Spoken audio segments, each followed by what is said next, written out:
We are following a number of major developments on the conflict in Syria. First, a ceasefire brokered by Moscow and Washington. It's expected to take effect by the end of the week, and the opposition has reportedly accepted the conditions.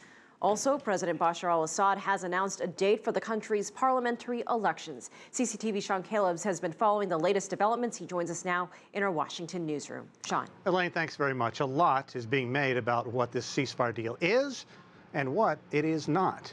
It is the best chance for some semblance of peace that citizens of Syria have long been pleading for. It is also going to be hard to maintain given all the dynamics. But it does not include ISIL and its self-proclaimed caliphate, who continue fighting throughout much of Syria. It's not the way both sides wanted to usher in the latest ceasefire. Horrific terrorist attacks in the capital of Damascus, as well as the embattled city of Homs, in all scores of people dead and wounded. The new deal to enforce a ceasefire starting later this week is being portrayed as the latest best chance for lasting peace.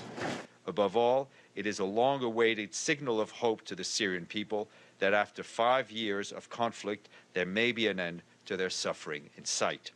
The country's citizens are eager for peace, but they are weary of promises.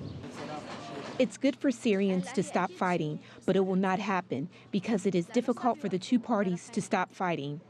The two main groups at war, the military loyal to embattled Syrian President Bashar al-Assad and a loosely linked network of rebel fighters, are tentatively agreeing to the truce. The deal was brokered by the United States and Russia.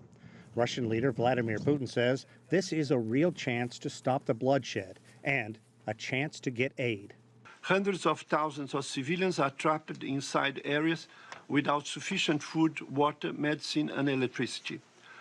The White House views the ceasefire agreement as a real opportunity for lasting change, but is offering a caveat.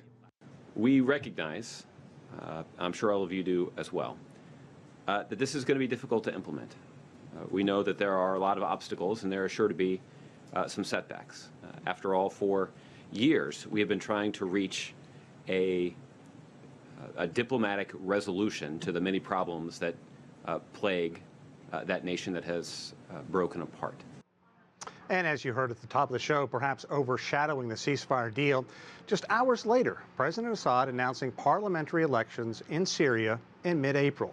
The United States has been adamant the Syrian president must step down from power. Assad has been just as insistent, however, that he, Elaine, is the country's rightful leader. All right, Sean Caleb's in our Washington newsroom.